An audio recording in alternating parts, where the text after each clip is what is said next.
Study IQ IAS, अब तैयारी हुई affordable. How diabetes is killing India. Welcome to study IQ। मेरा नाम है आदेश सिंह। दोस्तों, क्या आप जानते हैं 100 मिलियन में कितने जीरो होते हैं? अगर नहीं तो गिन लीजिए, क्योंकि Indian council of medical research की एक रीसेंट रिपोर्ट के मुताबिक भारत में 100 मिलियन से भी ज्यादा लोग डायबिटीज से जूझ रहे हैं। जी हां, वही डायबिटीज जिसे आम बोलचाल की भाषा में शुगर की बीमारी भी कहा जाता है। लेकिन इनसे भी ज्यादा चौंकाने वाली बात यह है कि इस रिपोर्ट के अनुसार भारत में 136 मिलियन लोग या देश की 15.6% पॉपुलेशन ऐसी भी है जो प्री डायबिटिक है, यानी ऐसा कहा जा सकता है कि वो भी इसी बीमारी की कगार पर ही खड़े हैं। ऐसे में यदि हम इन दोनों आंकड़ों को मिला दें तो हम पाएंगे कि दुनिया में केवल 5 ही देश ऐसे हैं जिनकी टोटल पॉपुलेशन भारत के डायबिटिक और प्री डायबिटिक लोगों से कुल आंकड़े से ज्यादा है। यही कारण है कि अब भारत को दुनिया की डायबिटीज कैपिटल भी कहा जाने लगा है।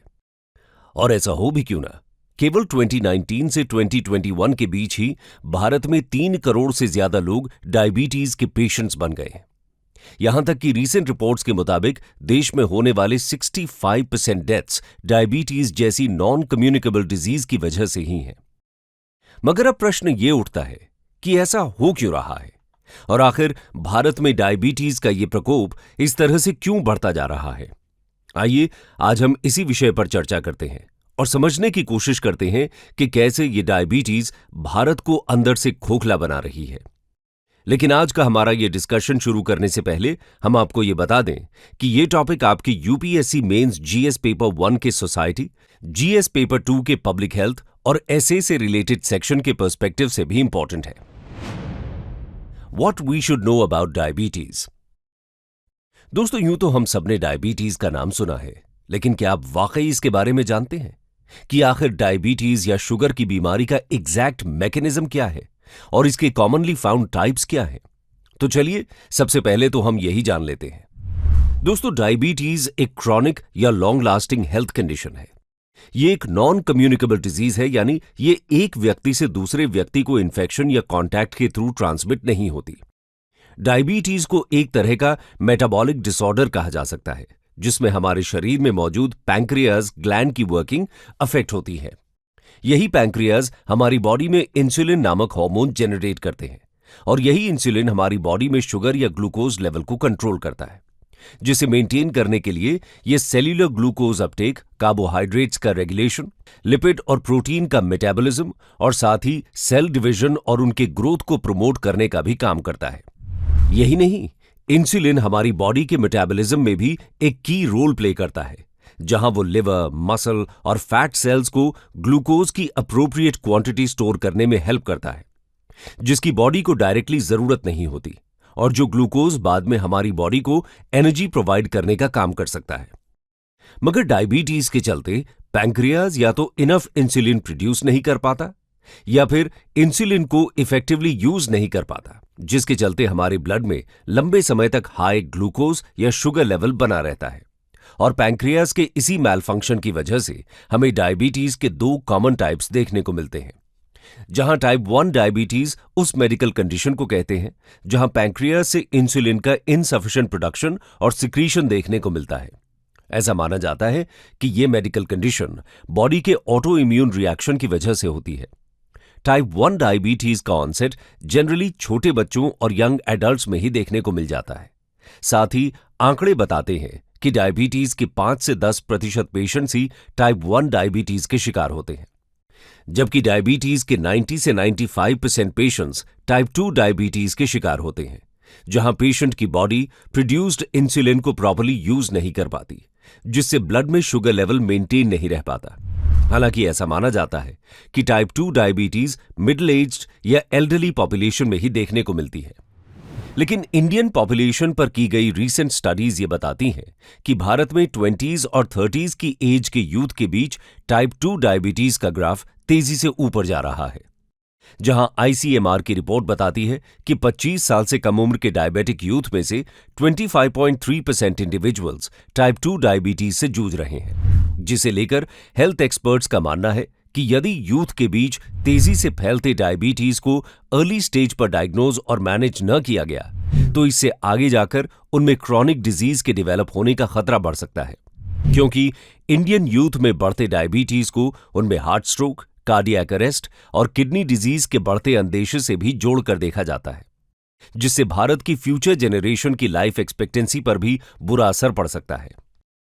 According to the Indian council of medical research (ICMR), 25.3% of young individuals with diabetes under the age of 25 have type 2 diabetes. Diabetes is affecting young people in their most productive years. Youth with T2D tend to have higher rates of complications, more aggressive disease with more rapid loss of beta cell function, and a less favorable response to treatment than adults. If it is not diagnosed and managed properly at an early stage, it may increase the risk of developing chronic diseases and severely affect the life expectancy of future generations. मगर अब प्रश्न ये उठता है कि आखिर ऐसा हो क्यों रहा है? तो चलिए अब हम इसके पीछे के कारणों को भी समझ लेते हैं। Reasons for India's rising burden. दोस्तों, भारत में डायबिटीज के इस बढ़ते बर्डन के पीछे बहुत से फैक्टर्स या कारण जिम्मेदार हैं, जिनमें पहला है जेनेटिक प्रीडिस्पोजिशन, जहां रिसर्चर्स में यह बात सामने आती है कि इंडियन एथनिसिटी वाले लोगों में आमतौर पर ऐसा जेनेटिक स्ट्रक्चर देखने को मिलता है जो कि डायबिटीज के लिए नेचुरली ससेप्टेबल है। और बहुत सी स्टडीज ने यह प्रूव किया है कि इंडियंस में डायबिटीज डेवलप होने की एज यूरोपियंस की तुलना में 10 या 20 साल कम होती है। उदाहरण के तौर पर 2021 में जर्मनी में डायबिटिक पेशेंट्स की एवरेज एज 53 इयर्स थी, जबकि इंडिया में 46% डायबिटिक पेशेंट्स 40 इयर्स से कम एज के थे। ICMR की यूथ डायबिटीज रजिस्ट्री से यह पता चलता है कि इंडिया में अंडर 25 एज के हर 4 में से एक इंडिविजुअल टाइप 2 डायबिटीज का शिकार है, जबकि जैसा हमने आपको बताया कि type 2 diabetes mostly older generation में हिट करता है। इसके अलावा इंडियंस में जेनेटिक प्रीडिस्पोजिशन की वजह से होने वाले डायबिटीज का दूसरा बड़ा कारण है हमारा इंसुलिन रेजिस्टेंस। जी हां, अलग अलग स्टडीज ये बताती हैं कि इंडियंस में कॉकेशियंस रेस या ब्रॉडर सेंस में कहें तो यूरोपियन रेस वाले लोगों के मुकाबले हायर इंसुलिन रेजिस्टेंस होता है, जिसके चलते हमारे सेल्स इंसुलिन हार्मोन के लिए प्रॉपर्ली रिस्पॉन्ड नहीं करते। और यदि हम यूरोपियंस से कंपेयर करें तो सेम अमाउंट में कार्ब्स कंज्यूम करने पर हमारा ब्लड इंसुलिन लेवल ज्यादा हाई हो जाता है। इसके चलते ग्लूकोज सेल्स में इजीली एंटर नहीं कर पाते और इस वजह से यह ब्लड में अक्यूमुलेट होना शुरू हो जाता है, जो टाइप 2 डायबिटीज को जन्म देता है। National centre for biotechnology information से पता चलता है PPAR गामा जीन का प्रो ALA पॉलीमॉर्फिज्म, जो कि यूरोपियंस को डायबिटीज और इंसुलिन रेजिस्टेंस से प्रोटेक्ट करता है, वो इंडियंस को डायबिटीज के अगेंस्ट प्रोटेक्शन प्रोवाइड करते अपीयर नहीं होता, जिसके चलते हम यूरोपियंस के मुकाबले जल्दी डायबिटीज का शिकार हो जाते हैं। ऑल्दो साइंटिस्ट्स अभी तक इसका एग्जैक्ट रीजन पता नहीं लगा पाए हैं, मगर कुछ रिसर्चर्स ये सजेस्ट करते हैं कि यूरोपियंस के कंपैरिजन में इंडियंस का शॉर्टर स्टैचर और लोअर लीन मास इसकी वजह हो सकते हैं। वहीं कुछ रिसर्चर्स के अनुसार लो बर्थ वेट भी इसकी एक वजह हो सकती है। साथ ही क्योंकि Indian women generally European women के मुकाबले पिटीट यानी शारीरिक रूप से दुबली होती हैं, इसी वजह से फीटस को कम न्यूट्रिशन प्रोवाइड हो पाता है और यूरोपियंस के मुकाबले इंडियन न्यूबॉर्न का बर्थ वेट लो होता है। इंडियन न्यूबॉर्न का एवरेज वेट 2.8 से 3.2 kgs होता है, वहीं यूरोपियन न्यूबॉर्न्स का एवरेज वेट 3.5 kg होता है। साइंटिस्ट्स के अनुसार लो बर्थ वेट होने के कारण इंडियन चिल्ड्रन का नॉन ब्रेन ऑर्गन का मास भी कम होता है। वहीं चाइल्डहुड और एडोलेसेंस के दौरान जब ये वेट गेन करते हैं तो बॉडी में मेटाबॉलिज्म लोड इंक्रीज हो जाता है, जो कि पॉसिबली इंडियंस में टाइप 2 डायबिटीज का रिस्क ज्यादा होने का एक कारण हो सकता है। लेकिन इंडियंस में डायबिटीज के चांसेस ज्यादा होने के लिए सिर्फ जेनेटिक फैक्टर्स जिम्मेदार नहीं है, बल्कि इसी कड़ी में हमारे चेंजिंग लाइफस्टाइल को भी देश में डायबिटीज के इस बढ़ते फैलाव के लिए एक कारक माना जाता है। जहां तेजी से होते अर्बनाइजेशन के बीच हमारी सेडेंटरी हैबिट्स और अनहेल्थी डाइटरी पैटर्न्स ने ओबेसिटी, कोलेस्ट्रॉल और फिर डायबिटीज की बढ़ोतरी में एक अहम भूमिका निभाई है। यही कारण है कि भारत में ओबेसिटी या मोटापा भी एक एपिडेमिक या महामारी की तरह फैल रहा है। ICMR की स्टडी के अनुसार आज भारत में 39.5% लोग एब्डोमिनल ओबेसिटी से जूझ रहे हैं। वहीं 35.5% हाइपरटेंशन से और 24% लोग हाई कोलेस्ट्रॉल की समस्या से जूझ रहे हैं। इसी तरह लैंसेट द्वारा रिसेंटली रिलीज्ड रिपोर्ट ये बताती है कि देश में 5 से 19 साल के बीच के 12.5 मिलियन बच्चे भी ओबेसिटी से जूझ रहे हैं और ये आंकड़ा बीते दशकों में तेजी से बढ़ा है।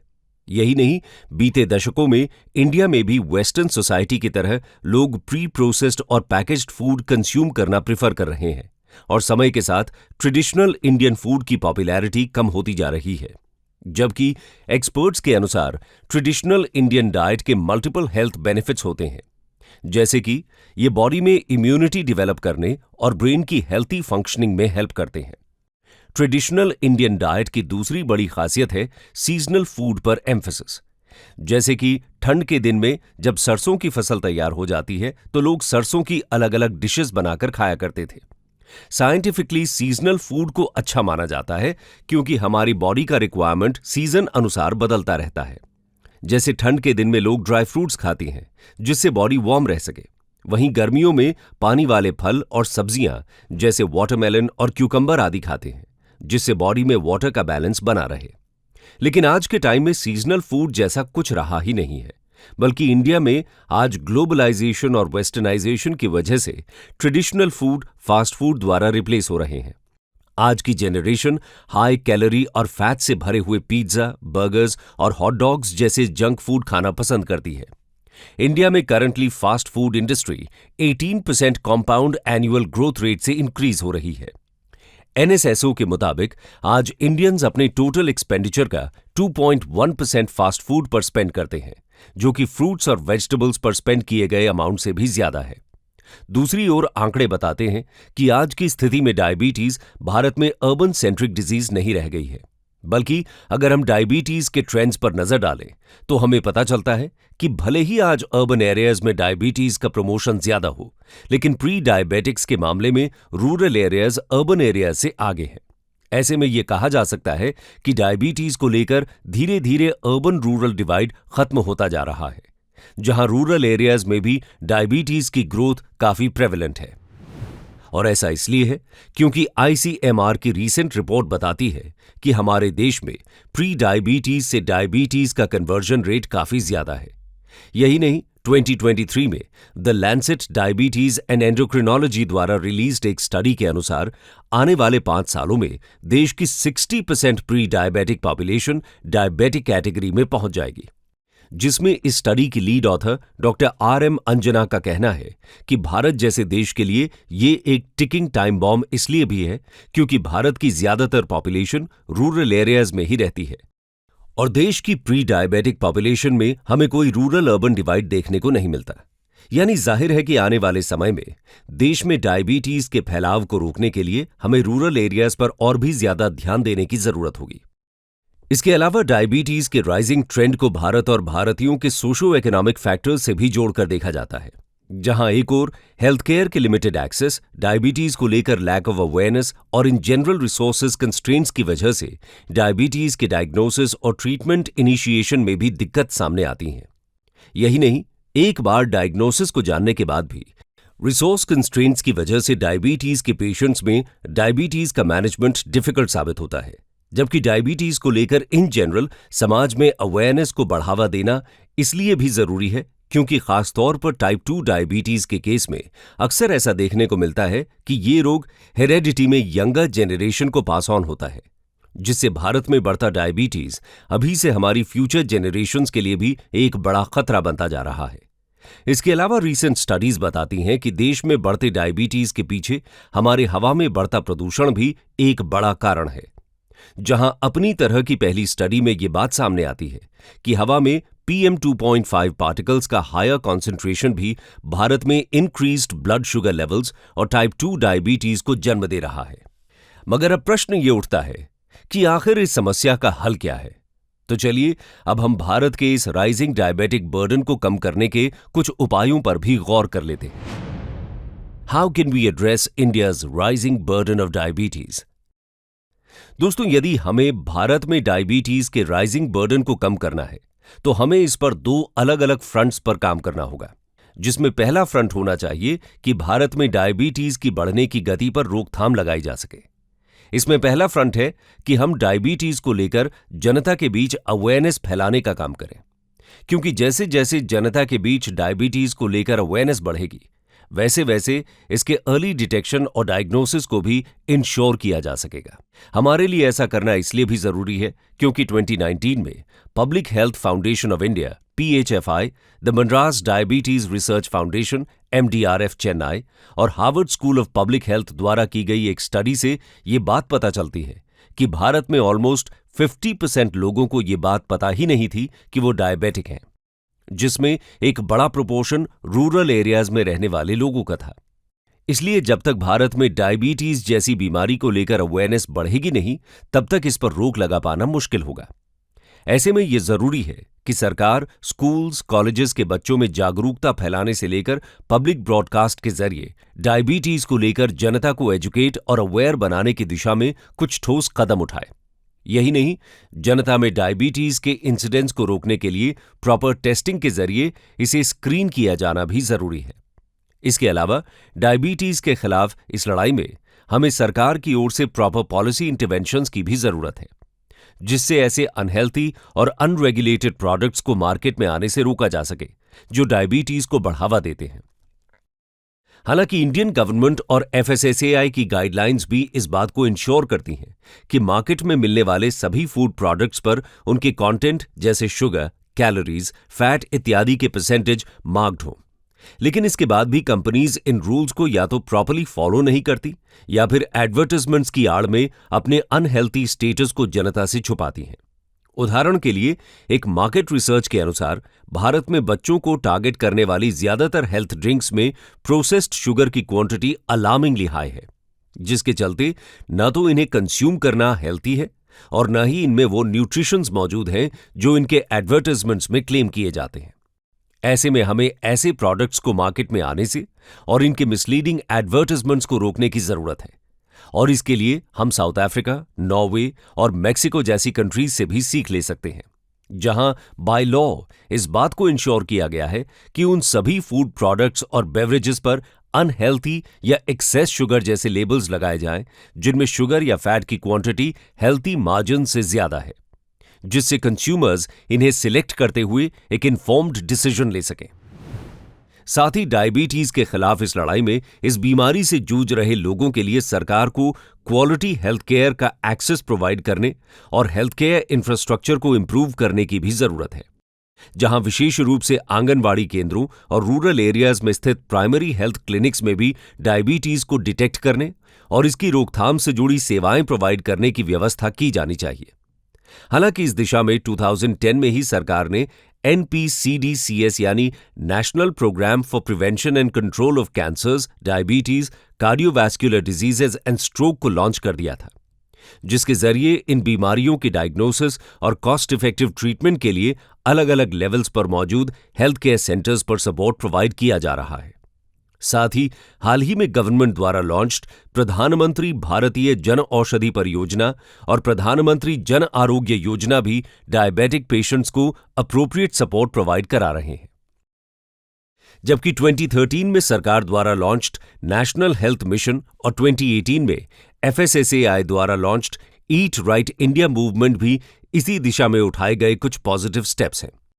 मगर भारत में डायबिटीज के बढ़ते ग्राफ को देखते हुए सरकार को चाहिए कि वो भी अपने प्रयासों में कुछ और तेजी लाए। वहीं यदि हम डायबिटीज के खिलाफ इस लड़ाई में दूसरे फ्रंट की बात करें तो इंडिविजुअल लेवल पर हमारे लिए ये जरूरी है कि हम अपनी रोजमर्रा की जिंदगी में योग और स्पोर्ट्स एक्टिविटीज को शामिल करें, जो खासतौर पर यंगर जनरेशन में टाइप 2 डायबिटीज के बढ़ते खतरे को रोकने में एक कारगर साधन साबित हो सकता है। हाल ही में British journal of sports medicine में पब्लिश्ड यूनिवर्सिटी ऑफ सिडनी की एक स्टडी से यह पता चलता है कि रोज लगभग 1 घंटे की मॉडरेट टू विगरस इंटेंसिटी वाली फिजिकल एक्टिविटी टाइप 2 डायबिटीज के डेवलप होने के खतरे को 74% तक कम कर सकती है। यही नहीं, हमें अपनी डाइट से प्रोसेस्ड फूड और शुगर रिच कोल्ड ड्रिंक्स को निकालकर उसमें बीन्स, ग्रीन्स और leafy vegetables, citrus fruits, berries, omega 3 fatty acids rich fish, nuts और सीड्स को भी शामिल करने की जरूरत है, जिससे हम एक्सरसाइज और न्यूट्रिएंट रिच बैलेंस्ड डाइट की कॉम्बिनेशन से ओबेसिटी के साथ साथ डायबिटीज के खतरे को भी दूर कर सकें। कंक्लूजन, यानी कि कुल मिलाकर ऐसा कहा जा सकता है कि यदि भारत में डायबिटीज के बढ़ते खतरे को रोकना है तो इसमें हमें और सरकार को मिलकर काम करना होगा। जहां हमें इंडिविजुअल लेवल पर हेल्थी लाइफस्टाइल और बेटर फूड चॉइसेस की ओर बढ़ना होगा, तो वहीं ब्रॉडर स्केल पर सरकार को डायबिटीज को कंट्रोल करने के लिए पॉलिसी इंटरवेंशंस और हेल्थी इंफ्रास्ट्रक्चर को मजबूत करने की दिशा में आगे बढ़ना होगा, क्योंकि ऐसा करके ही हम अपने देश से डायबिटीज के इस अभिशाप को मिटा पाएंगे। दोस्तों, इस बारे में आपके क्या विचार हैं? हमें कमेंट सेक्शन में जरूर बताइएगा।